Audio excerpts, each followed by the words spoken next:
Hello students, आज हम लोग पढ़ेंगे रिप्रोडक्शन इन प्लांट्स। इसके पार्ट्स को हम लोगों ने पहले देख लिया है, जिसमें हम लोगों ने seed structure, germination of seed सभी को डिस्कस कर लिया है। आज हम लोग बात करेंगे क्रॉप एंड एग्रीकल्चर के बारे में। तो आइए स्टार्ट करते हैं। Crop and agriculture. When a plant is grown in large quantity for food, fiber, medicine and other human needs, it is called a crop. जब एक प्लांट को हम लोग लार्ज क्वांटिटी में, बहुत ज़्यादा मात्रा में फूड के लिए, फाइबर के लिए, मेडिसिन के लिए या फिर कोई भी अदर ह्यूमन नीड्स के लिए, किसी भी ज़रूरत के लिए उसको उगाते हैं, तो उसको हम लोग क्रॉप बोलते हैं, फसल बोलते हैं। The science or practice of growing crops or farming is called agriculture. जो साइंस होता है और जो अभ्यास होता है, प्रैक्टिस होता है फसल को उगाने का, उसी को हम लोग एग्रीकल्चर बोलते हैं। Different crops grow in different types of soil, climates and seasons. अलग अलग सॉइल, अलग अलग क्लाइमेट, सॉइल एंड सीजन में ग्रो करते हैं। राइस ग्रो वेल इन क्ले सॉइल। चिकनी मिट्टी में राइस जो है वो ग्रो करते हैं। That holds plenty of water. Jute grows well in Lumi soil. ये लूमी सॉइल में ग्रो करते हैं जूट। मिलेट, जिसको हम लोग बाजरा जानते हैं, grow well in black soil. ये ब्लैक सॉइल में, काली मिट्टी में ग्रो करते हैं। And tea grows well in the moist soil. नम प्लेसेस होता है, उस जगह पे टी जो है वो ग्रो करता है। फॉर एग्जाम्पल, जैसे हम बोल सकते हैं कि स्लोप्स ऑफ हिल्स, पहाड़ियों की जो ढलानें होती हैं उन पर ग्रो करता है टी, उगाया जाता है। Next, crops grows in India. In India there are two main season for growing crops. India में दो ही मेन सीजन है फसल उगाने की। Crops like wheat, lentils, mustards and gram are sown in winter season. ये सभी विंटर सीजन में grow किए जाते हैं। And harvested in spring season, और स्प्रिंग सीजन, वसंत ऋतु में इसकी कटाई की जाती है। These crops are called rabi crops और विंटर क्रॉप्स। वैसे फसल जो विंटर सीजन में उगाए जाते हैं उनको विंटर क्रॉप्स या रबी क्रॉप्स बोल सकते हैं, रबी फसल बोल सकते हैं। They are grown from November to April. Rabi फसल कब उगाई जाती है? नवंबर से अप्रैल के बीच में।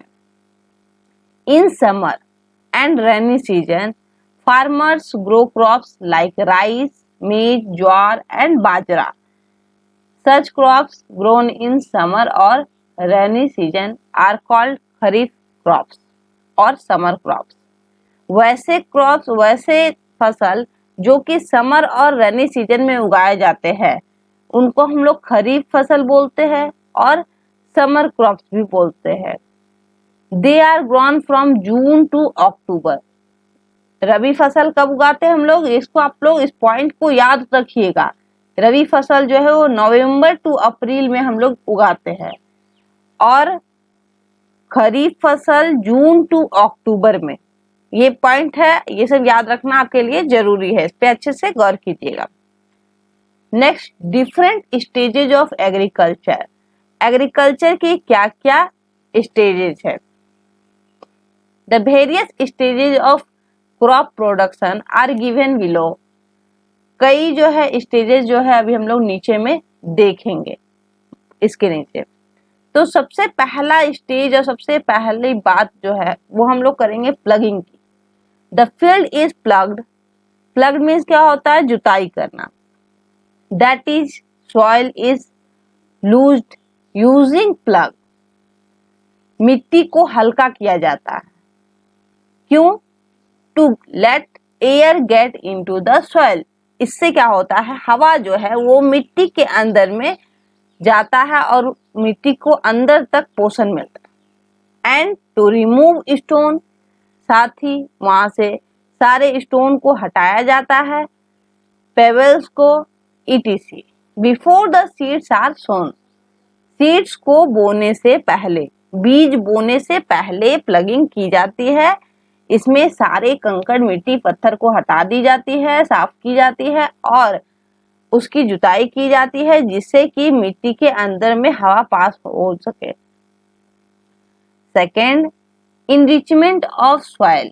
सबसे पहले प्लगिंग करेंगे, फिर होगा इनरिचमेंट। ये आप लोगों को फसल उगाने के तरीके बता रहे हैं। इनरिचमेंट ऑफ सॉइल में सबसे पहले मैन्योर, कि कैसे हम लोग मिट्टी को जो है उर्वरक बना सकते हैं। मैन्योर मीन्स खाद, जिसमें काव डंग भी होते हैं, गाय के गोबर वगैरह यूज किए जाते हैं। एंड फर्टिलाइजर्स, उर्वरक, urea, super phosphate, ammonium sulphate and nitrate are added to enrich the soil. पोषण देने के लिए ये सभी जो है ऐड करते हैं। ये देखिए, ये आपको दिख रहा है पिक्चर में, इसको ऐड करके और इस तरह से इससे मिला दिया जाता है। नेक्स्ट देखेंगे सोइंग। पहले हम लोगों ने प्लगिंग किया, फिर इनरिचमेंट ऑफ सॉइल किए, मिट्टी की पोषण को बढ़ाया जिसमें हम लोग मैन्योर वगैरह डाल करके उसको पोषण दिया। अब हम लोग करेंगे सोइंग, बीज बोना। हेल्दी सीड्स, सारे सीड्स तो ग्रो करेंगे नहीं, हम लोग सीड स्ट्रक्चर में देख चुके हैं कि सारे सीड नहीं ग्रो करते। जर्मिनेशन ऑफ सीड में हम लोगों ने पढ़ा। अगर इसको आप लोग देख लिया जर्मिनेशन ऑफ सीड तो बहुत अच्छी बात है, नहीं देखे है तो आई बटन पे क्लिक करके देख लीजिए। हेल्दी सीड्स आर सोन, जितने भी हेल्दी सीड्स होते हैं वो उगाए जाते हैं, और जो हेल्दी नहीं होते वो तो उगेंगे ही नहीं, जर्मिनेट ही नहीं करेंगे तो उनको नहीं उगाए जाते हैं। सफिशिएंट स्पेस आर लेफ्ट, जितना जगह होना चाहिए, सफिशिएंट स्पेस जो होना चाहिए दोनों दो सीड के बीच में, उतना दिया जाता है। जैसे देखिए, इस प्लेस को बोल रहा है कि एक बीज यहाँ पे लगाए, एक बीज यहाँ लगाए और बीच में स्पेस, सफिशिएंट स्पेस दे दिए ताकि वो उनको वार्मथ मिल सके, हवा मिल सके, वाटर मिल सके, जितनी उनको जरूरत है उनको मिल सके, so that they get warmth, air and water required by them to grow। वही बात जो हमने कहा अभी कि उनको सफिशिएंट एयर, वाटर एंड जगह, गर्मी मिल सके ताकि वो ग्रो कर सके अच्छे तरह से फसल, इसलिए इनके बीच में ये स्पेस छोड़ा जाता। इरिगेशन, इरिगेशन सिंचाई को बोलते हैं। The crops are irrigated, that is water is supplied to the field through pipes and channels so that crops get sufficient water growth। फसलों की सिंचाई की जाती है पाइप्स और चैनल के माध्यम से, जिससे कि फसल को, क्रॉप्स को सफिशिएंट वाटर मिल सके उसके ग्रोथ के लिए। तो इसी प्रोसेस को हम लोग क्या बोलते हैं? इरिगेशन बोलते हैं। After irrigation, use of chemicals.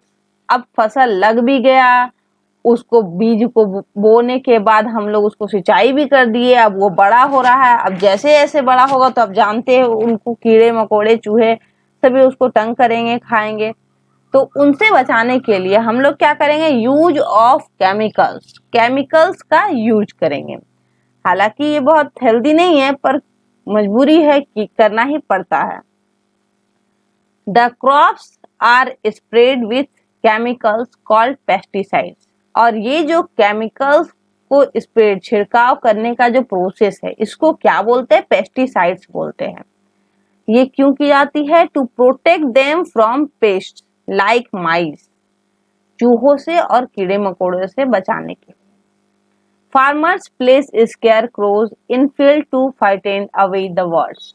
कौवों से बचाने के लिए फार्मर क्या करते हैं कि आप देखोगे कि खेत है, खेत के बीच में एक पुतला बनाकर खड़ा की जाती है, जिससे कि कौवे को लगता है कि कोई इंसान यहाँ पे खड़ा है, जिससे वो डरकर पंछी नहीं आते हैं खेत में। The field are also fenced to protect them from grazing animal. जंगली जानवरों से बचाने के लिए बाड़ बनाए जाते हैं। बाड़ मीन्स साइड साइड से उनकी घेराव की जाती है, जिससे जंगली जानवर या कोई भी एनिमल आके उसको नहीं खा सकते। हार्वेस्ट, अभी तक तो हम लोगों ने देखा है कि हम लोग खेत की प्लगिंग किए, फिर उस सीड को बोए, अब सीड को बोने के बाद उसकी सिंचाई किए, सिंचाई के बाद की फसल हो गया तो उसमें केमिकल्स और उनका घेराव करके फसल को सुरक्षित रखे। अब हो गई है फसल की कटाई की समय, हार्वेस्ट एंड स्टोरेज। हमारा फसल बन के तैयार हो गया है, अब उसको काटना है हम लोगों को और जमा करना है। The crop are harvested, that is they are cut and gathered when reap. ये पक गया है, पक के मैच्योर होके बड़ा हो गया है, पक गया है फसल। अब इसको काट करके एक जगह जमा करेंगे हम लोग। The harvested crops must be stored in godowns. कहाँ स्टोर किए जाते हैं? गोडाउन्स में, केयरफुली, वो भी ध्यान पूर्वक से। क्यों? Prevent damage to grains and seeds. जो फसल है, जो अनाज है और जो बीज है, उनको सुरक्षित रखने के लिए, डैमेज होने से हम लोग उसको अच्छी तरह से गोडाउन में केयरफुली, सावधानी पूर्वक स्टोर करके रखते हैं। ये देखिए आपको दिख रहा है एग्जाम्पल में। अब हो गई यहाँ तक तो बात आ गई कि अब हम लोग गोडाउन तक पहुंचा दिए फसल को और उसको डैमेज होने से बचाने के लिए अच्छी तरह से रख भी दिए। इसके बाद क्या करेंगे? अब इन सारे फसल को तो हम लोग, जो भी किसान उगाया, मान लीजिए आप उगाए हो, तो आप सारा फसल तो खुद तो नहीं खा जाओगे ना, उतना खाना पॉसिबल ही नहीं है जितना आप उगाए हो। बड़ी मात्रा में हम लोग लार्ज क्वांटिटी में उगाने की बात कर रहे हैं, हम लोग थोड़े मोड़े तो उगा नहीं रहे थे। तो अब हम लोग करेंगे transportation. The stored crop is transported to different places. जो स्टोर किए हुए क्रॉप्स होंगे उनको हम लोग ट्रांसपोर्टेड करेंगे, एक जगह से दूसरी जगह, अलग अलग जगह पे भेजेंगे। From where it reaches our kitchen, जहां से ये हमारे घर तक, हमारे किचन तक आएगा। Non perishable crops such as cereals and pulses can be stored for a longer period and transported later. जो नॉन पेरिसेबल क्रॉप्स होते हैं, जो कि खराब नहीं होने वाले फसल होते हैं, जैसे कि चावल है, दाल है, ये सभी, इनको लंबे समय के लिए स्टोर करके रखा जाता है और बाद में इनको भेजा जाता है, ट्रांसपोर्ट किया जाता है। But perishable crops such as fruits and vegetables have to be transported quickly. लेकिन जो पेरिसेबल फ्रूट्स होते हैं, जो खराब होने वाले फ्रूट्स होते हैं, उनको क्या किया जाता है? उनको जल्दी से जल्दी, जैसे फ्रूट्स और वेजिटेबल्स है, इनको अगर उगाए आप तो जल्दी से जल्दी इनको ट्रांसपोर्ट करके और सेल किया जाता है, जहां से हम लोगों के पास में मिल जाता है। तो ये था आपका पूरा क्रॉप एंड एग्रीकल्चर का प्रोसेस। आज हम लोगों ने फसल कैसे उगाता है उसको समझे हैं।